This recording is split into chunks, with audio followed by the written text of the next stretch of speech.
विश्वे देवा ब्रह्मा अहिर्बुध्य शनि वरुण लक्ष्मी ये आज के पंचांग देवता हैं। इन्हें प्रणाम कर अपने कार्य आरंभ करें। आज 23 नवंबर को कार्तिक महीने के शुक्ल पक्ष की एकादशी तिथि, उत्तरा भाद्रपद नक्षत्र, वज्र योग, वणिजकरण और दिन गुरुवार है।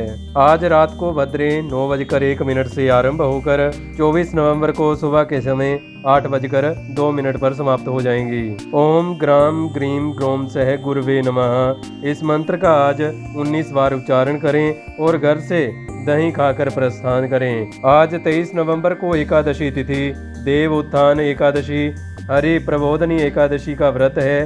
तुलसी विवाह भीषम पंचका से प्रारंभ हो रहे हैं। चतुर्मास्य व्रत नियम भी आज समाप्त हो जाएंगे।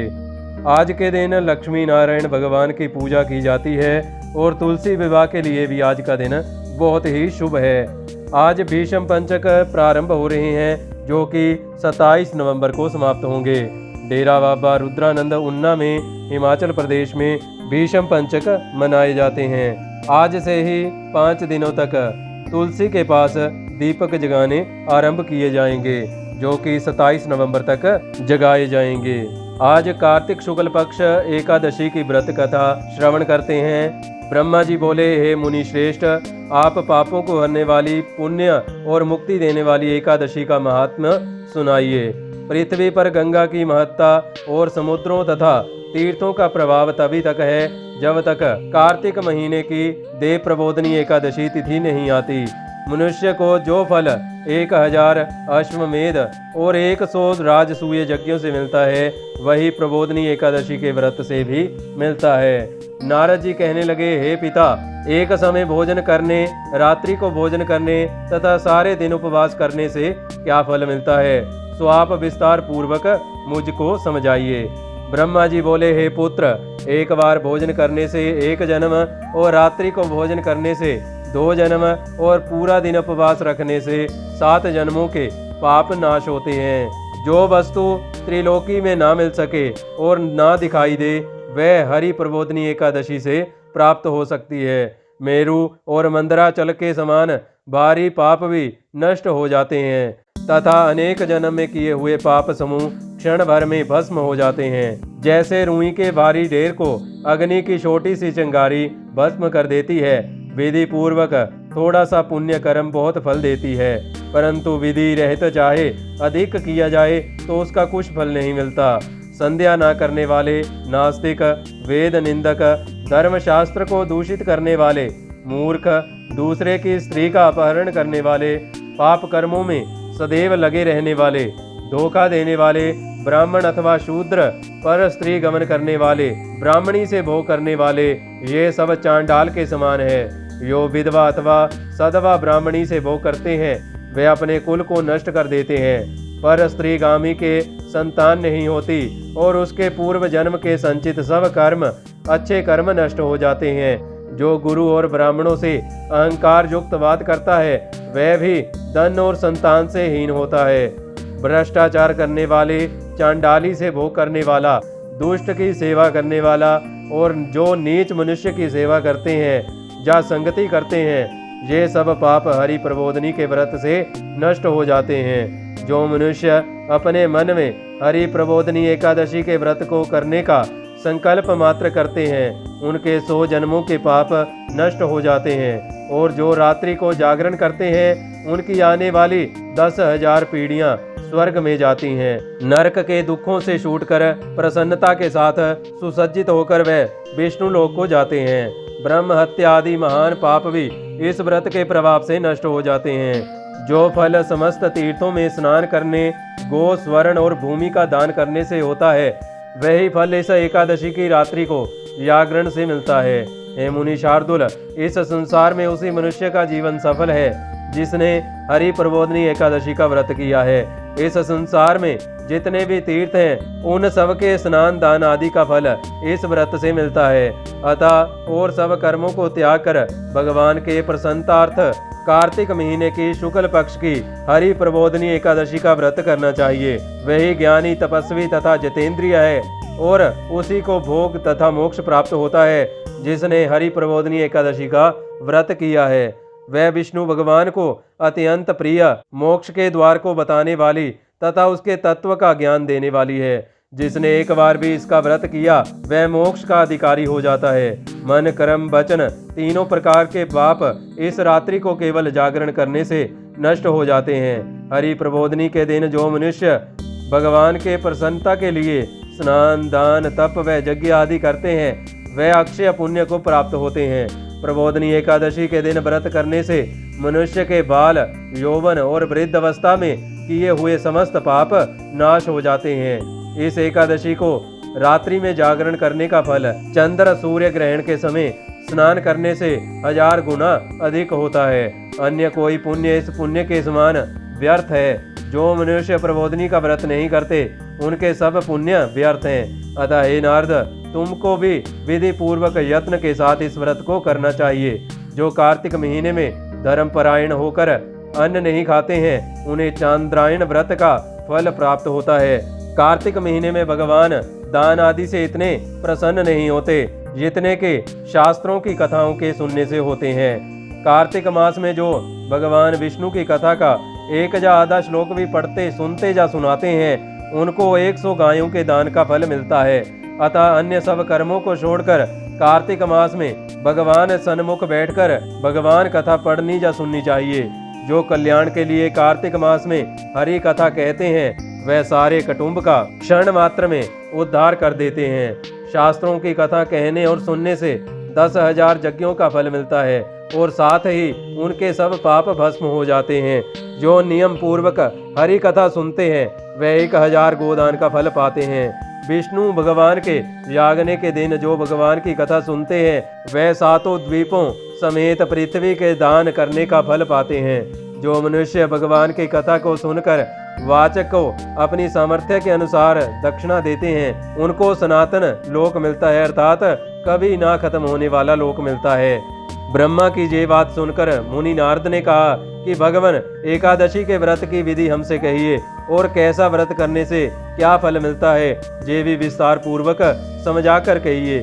नारद मुनि की बात सुनकर ब्रह्मा जी कहने लगे कि ब्रह्म मुहूर्त में जब 2 घड़ियां रात रह जाए तब उठकर शौच आदि से निवृत्त होकर दंत धावन आदि करे और नदी, तालाब, कुआं, बावड़ी या घर में ही जैसा संभव हो स्नान आदि करे। फिर भगवान की पूजा करके कथा सुने और फिर व्रत का नियम ग्रहण करना चाहिए।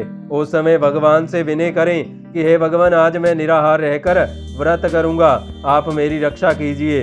दूसरे दिन द्वादशी को भोजन करूंगा।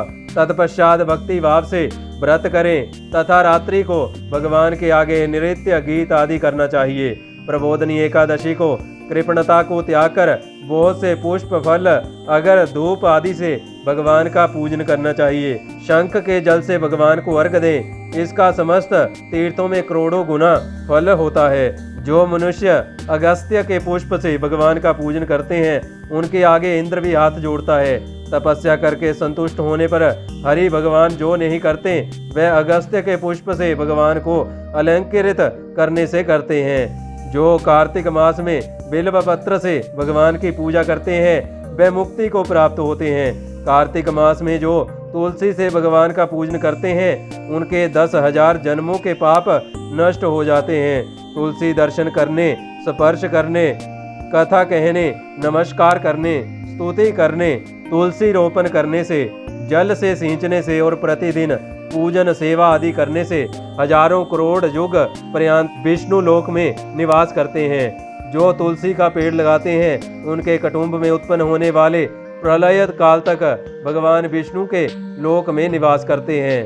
हे मुनि, रोपी हुई तुलसी जितनी जड़ों का विस्तार करती है उतने ही 1000 युग पर्यंत तुलसी रोपण करने वाले सुकृत का विस्तार होता है। जिस मनुष्य की रोपण की हुई तुलसी की जितनी शाखा, प्रशाखा, बीज और फल पृथ्वी में बढ़ते हैं उसके उतने ही कुल जो बीत गए हैं तथा होंगे 2000 कल्प तक भगवान विष्णु के लोक में निवास करेंगे। जो कदम्ब के पुष्पों में हरि का पूजन करते हैं वह भी कभी जमराज को नहीं देखते। जो गुलाब के पुष्पों से भगवान का पूजन करते हैं उन्हें मुक्ति मिलती है। जो बकुल और अशोक के पुष्पों से भगवान का पूजन करते हैं वह सूर्य चंद्रमा के रहने तक किसी प्रकार का शोक नहीं पाते। जो मनुष्य सफ़ेद या लाल कनेर के पुष्पों से भगवान का पूजन करते हैं उन पर भगवान अत्यंत प्रसन्न रहते हैं। और जो भगवान पर आम की मंजरी चढ़ाते हैं वह करोड़ों गौ के दान का फल पाते हैं। जो दूब के अंकुरों से भगवान की पूजा करते हैं वह 100 गुना पूजा का फल पाते हैं। जो शमी के पत्रों से भगवान की पूजा करते हैं उनको महाघोर जमराज के मार्ग का भय नहीं रहता। जो भगवान का चंपा के पुष्पों से पूजन करते हैं वह मनुष्य फिर संसार में नहीं आते। जो मनुष्य केतकी का पुष्प भगवान पर चढ़ाते हैं उनके करोड़ों जन्म के पाप नष्ट हो जाते हैं। जो पीले रक्त वर्ण के कमल के पुष्पों से भगवान का पूजन करते हैं उनको श्वेत द्वीप में स्थान मिलता है। इस प्रकार रात्रि को भगवान का पूजन कर प्रातः काल होने पर उठकर नदी पर जाएं और वहां स्नान जप तथा प्रातः काल के कर्म करके घर पर आकर विधि पूर्वक भगवान केशव का पूजन करें। व्रत की समाप्ति पर विद्वान ब्राह्मणों को भोजन कराएं और दक्षिणा देकर क्षमा याचना करें। इसके पश्चात भोजन गो और दक्षिणा देकर गुरु का पूजन करें। ब्राह्मणों को दक्षिणा देवें और जो चीज व्रत के आरंभ में छोड़ने का नियम किया था वह ब्राह्मणों को दे। हे राजन, रात्रि में भोजन करने वाला मनुष्य ब्राह्मणों को भोजन करावे और स्वर्ण सहित बैल का दान करें। जो मनुष्य मांसाहारी नहीं है वह गो का दान करें। आंवले के स्नान करने वाले मनुष्य को दही और शहद का दान करना चाहिए। जो मनुष्य फलों को त्यागे वह फलों का दान करे। तेल छोड़ने से घृत और घृत छोड़ने से दूध, अन्न छोड़ने से चावल का दान किया जाता है। जो भूमि शयन का व्रत लेते हैं उनको शय्या दान तथा तुलसी सब सामग्री सहित देनी चाहिए।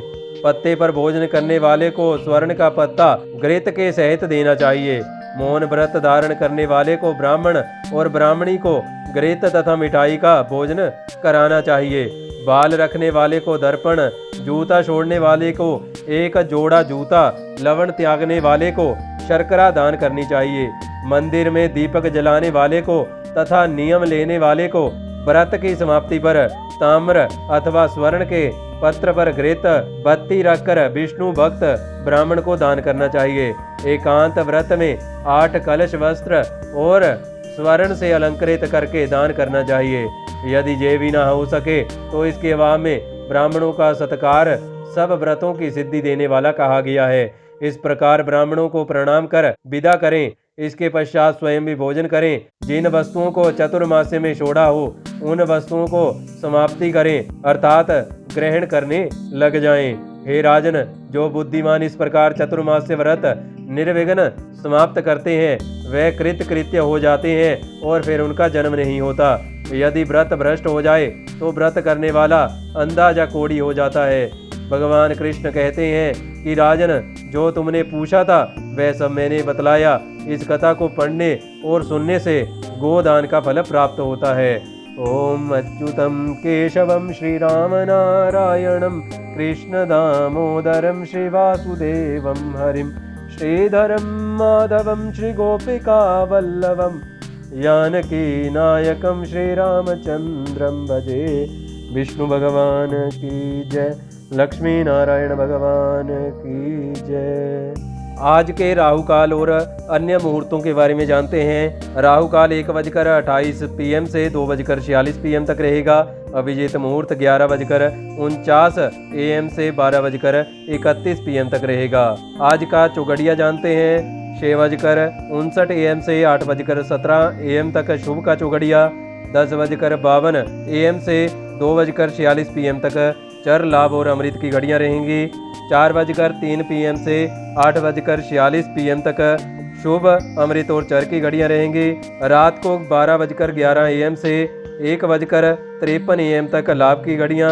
उसके बाद 3:35 AM से 6:59 AM तक शुभ और अमृत की घड़ियां रहेंगी। आज का 23 नवंबर का राशिफल जानते हैं। मेष राशि, भूमि संबंधी मामलों में अड़चन आने की संभावना है। जीवन साथी के साथ किसी बात को लेकर झगड़ा हो सकता है। जॉब में अचानक स्थान परिवर्तन से परेशान होंगे। छोटी मोटी बातों पर ज़्यादा आक्रामक ना हो, लोग आपको धोखा दे सकते हैं। वृष राशि, मनोरंजन के साधनों में रुचि लेंगे। आपकी सलाह से लोगों को बहुत लाभ होगा। प्रेम संबंधों को परिवार से स्वीकृति मिल सकती है। पुराने रोग से मुक्ति मिलने के अच्छे योग हैं। अपना खान पान बेहद संतुलित रखें, सभी काम सही समय पर पूर्ण हो जाएंगे।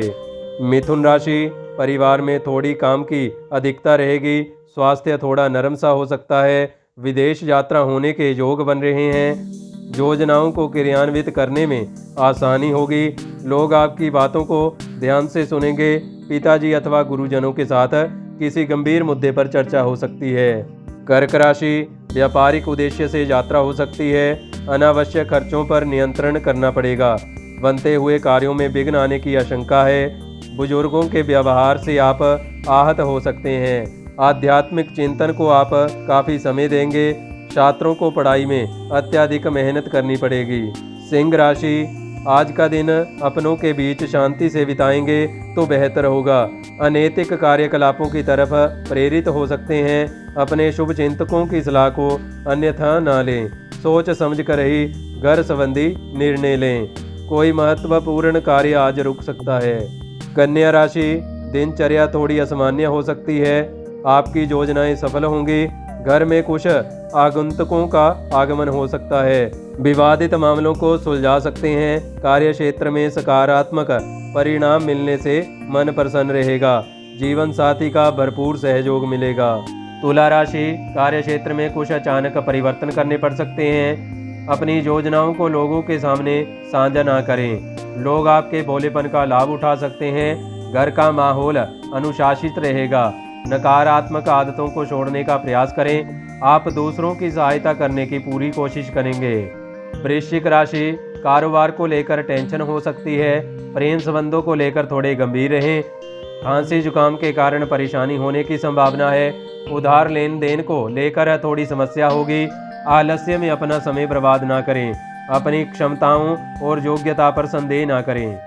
धनु राशि, धन लाभ के नए मौके मिल सकते हैं, उच्च शिक्षा को लेकर काफ़ी मेहनत करेंगे, घर बेचना चाह रहे हैं तो आज आपको सफलता मिल सकती है, कुछ लोग आपका मूड खराब करने का प्रयास करेंगे, जीवन साथी के साथ कहीं घूमने जाने की संभावना है। मकर राशि, अपने काम के प्रति एकाग्र रहेंगे, आपकी समस्याओं का समाधान आपको मिल सकता है, उच्च अधिकारी आपकी प्रशंसा करेंगे, समाज में आपका मान सम्मान बढ़ेगा, आज आप काफ़ी अच्छे मूड में रहेंगे, रिश्तेदारों से शुभ समाचार मिलने की संभावना है। कुंभ राशि, कार्य क्षेत्र में स्टाफ को लेकर थोड़े परेशान रहेंगे, लोग आपकी बातों का गलत मतलब ना निकालें, इसका ध्यान रखें, यदि सर्दी खांसी से पीड़ित हैं तो तुरंत उसका इलाज करवाएं, आपको अनावश्यक खर्च करने से बचना चाहिए, कला जगत से जुड़े लोगों को बड़े मौके मिल सकते हैं। मीन राशि, जीवन साथी के स्वास्थ्य की समस्या दूर होगी, आप रोमांचक कार्यों में रुचि ले सकते हैं, कारोबार की स्थिति में सुधार होगा, साझेदारी वाले व्यापार में अच्छा लाभ हो सकता है, भविष्य की योजनाओं में आप निवेश कर सकते हैं, विरोधियों के ऊपर आप भारी पड़ेंगे। तो ये रहा आज का राशिफल, पंचांग और एकादशी की कथा आपको सुनाई, आपके इसके बारे में क्या विचार अथवा सुझाव हैं तो कमेंट सेक्शन में जरूर लिखिए, इस वीडियो को लाइक अथवा शेयर करें, चैनल को सब्सक्राइब करें। धन्यवाद। जय महाकाल।